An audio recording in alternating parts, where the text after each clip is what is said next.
そういえば今日あの人が言ってたことって、この間言ってたことと全然違うんだよな。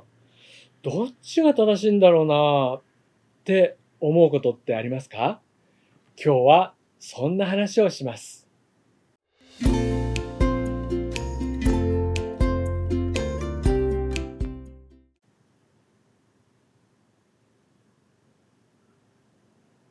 こんにちは。全世界1000万人以上が学んだ超越瞑想を教えている森正也です。ご視聴ありがとうございます。超越瞑想を世界に広めたマハリシ・マヘーシ・ヨーギー。私の大先生ですが、その先生が言ってることが人によって違うということがあります。A さんに言ったことと B さんに言ったことが真逆だということがあります。この超越瞑想の本に書かれていることと違うことを言っているという話も聞いたことがあります。これはどういうことでしょうか？今日はその謎を解明します。ちなみにこれはバガバットギーターの第2章施設53あたりの話でもありますので、興味のある方はぜひお読みいただければと思います。例えばこういう例もあります。インド発祥の健康法のアーユルヴェーダでは、辛いものを食べた方がいいという場合と食べない方がいいっていう場合があります。これはどちらも真実です。疲れている人は辛いものを避けた方が快適に過ごせますし、寝すぎててぼやーっとしているような人には辛い刺激物を食べると美味しく感じながら目が覚めてきます。このように特定の人に向けて特定のシチュエーションでのアドバイスというものがあります。それはそれぞれ違っています。これはアーユルヴェーダではなくても普通のお医者さんでも同じですね。ある人にはもっと運動した方がいいと言って、他の人には運動しない方がいいと言いますね。全身打撲で骨もバッキバキの人に運動しろという人はいません。多分。このようにそれがそれぞれ事実であっても受け取る人によって違う話というものはあります。その場合、一つの言葉だけを取り出してきて、その前後の話とかシチュエーション、対象者などが不明の話は混乱の原因になります。YouTube とか Twitter あたりで炎上するのも部分だけ取り出すっていうパターンも多いかもしれません。そういえば Twitter が X になりましたが、もう慣れましたか？私は青い鳥が懐かしいです。さて、ここまでは普通の話です。特に解説するような話ではなかったんですけれども、一応紹介しました。なぜこのような話をしているかと言いますと、インドの最高の英知、ベーダという文系の知識を知ったとき、その中には異なる話が出てくるので、迷ってしまうということがあるそうです。また、悟りの道についての意見の違いもあって、戸惑うこともあります。ちなみに私の知り合い2人がよく喧嘩しています。最近また喧嘩していました。みんなで一緒に判断してみましょう。喧嘩の理由を言いますね。1つ目、子供にお金を渡した方がいいのか、子供が稼げるようにした方がいいのかということですね。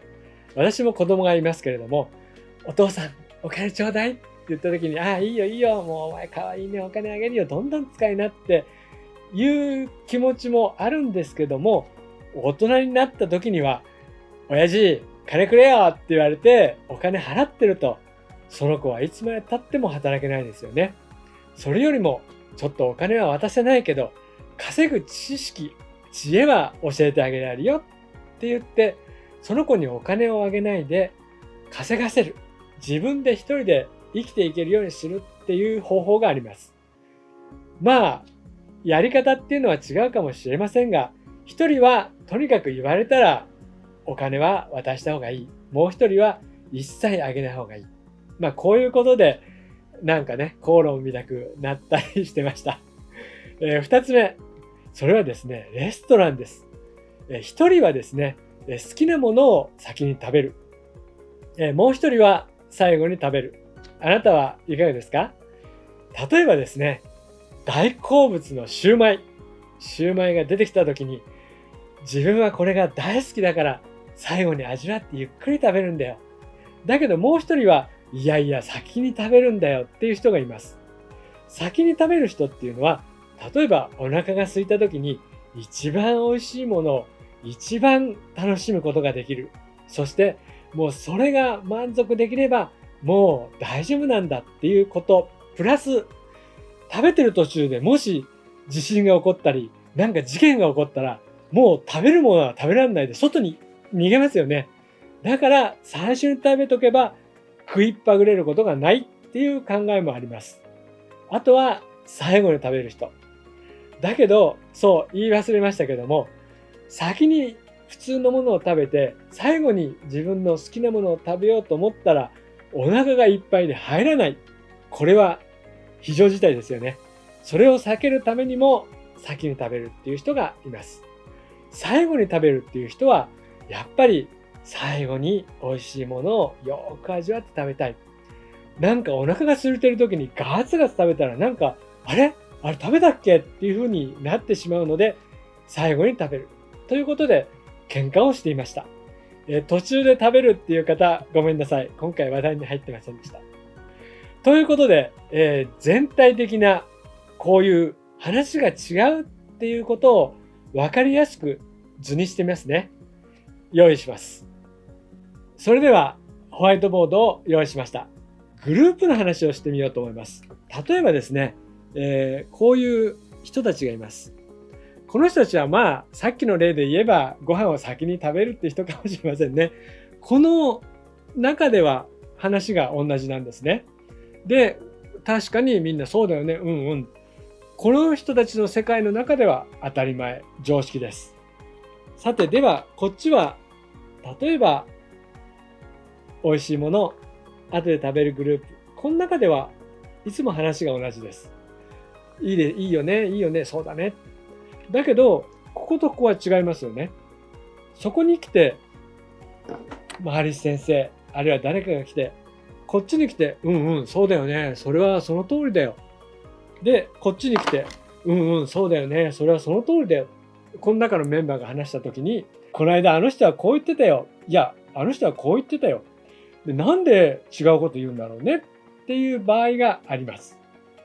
この解決方法というか、どうなっているかっていうことが、この本に書かれていることなんですね。どういうことかと言いますと、第三の視点というか、ここは啓発、あるいは悟り、あるいは全てを知る状態ですね。ここからこっちを見るんですね。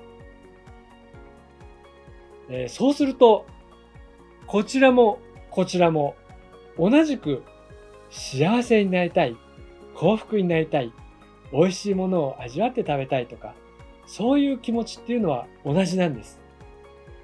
一つの視点から見たときに全部が理解できるっていうことなんですね。一つの中にいると、ここから見るといろんなものが違って見えるんです。だけど、この悟りを開いた状態から見ると、いろんなものの共通点が見えて、そして全てがつながっているということがわかります。これは宗教の違いとか、国の違い、人種の違い、いろんな違いが世の中にはあるんですけれども、悟りを開くことによって全てが同じということがわかるという話なんです。私の動画は最近悟りの話が結構ありますね。実はこのバガバットギーターは以前は超越瞑想と悟りという日本語のタイトルでした。そのように超越瞑想と悟りを開くことというのはとても密接な関係があります。超越瞑想を行う最終的なゴールも啓発、すなわち悟りです。いい感じ。超越瞑想いい感じ。久しぶりにやりました。さて、ここに書いた点というのは知識です。また、どちらかというと言葉で書かれた文章とか口頭で伝えられたものなので、うまく表現できていないという場合もあります。例えば赤い色っていうのがありますよね。その赤い色を見たときに、これを赤という人がいたり、オレンジという人がいて、見えているものは同じだったりします。言葉にならない感覚的なものっていうのを言葉にするときにずれるときがあります。悟りを開くというのは、こういう言葉や知識をすべて含むことです。そしてその中心点に立ちます。ここから見ると、すべては中心点とつながります。もしこの中心点がなければバラバラに見えてしまうんですけれども、中心点があることで、これらは実はバラバラに存在しているのではないということがわかります。この状態に至ると、心は揺らぐことのない不動のものになると言われています。このような意識の状態がどんな時でも続いている時には、心は心外意識、純粋な自覚を獲得します。それは私が私であるということでもあり、私は個別的な私ではなく、全体と自分が同じだと気づくことでもあります。世の中にはいろいろな知識があります。インドのベーダと言われる知識もそうですが、様々な聖人、また宗教、偉人と言われる人たちがいます。一見違うことを言っているように聞こえる時もありますが、全ては同じなのだろうという感じはしませんか？まず全てに共通するのは愛です。そして幸福です。幸せになるための知識、知恵を教えてくれています。愛とか幸福という目的、ゴールから考えてみると、どの話もゴールに向かって進んでいることに気がつきます。他の宗教の人たちを攻撃するのは、自分たちが幸せになるためということもありますし、相手に改宗を求めたり、意見を変えさせることでその人が幸せになると思っているような、言い換えれば親切で行っている可能性さえあります。もしこの動画の私の意見に異を唱える人がいるとすれば、それは森さん、それは間違ってるよ。それじゃあ幸せになれないよという親切心だと思います。この愛を中心に考えるとか、ゴールとして考えると納得のいく説明もできそうですが、それをさらに超えた純粋意識とか宇宙意識と呼ばれる意識状態から見渡してみると、もっと大きな範囲で理解できると思います。今日の動画は以上です。もし超越瞑想に興味を持たれた方は、ぜひお近くの瞑想センターで行われている無料の説明会にご参加いただければと思います。またすでに超越瞑想を学ばれている方は、瞑想のチェッキングを受けるのもいいと思います。また、チャンネル登録やいいねもよろしくお願いいたします。皆様のお役に立てるように、また皆様が楽しく過ごせることを応援していきたいと思っています。本日もご視聴いただき感謝いたします。ありがとうございました。ジェイグルデー。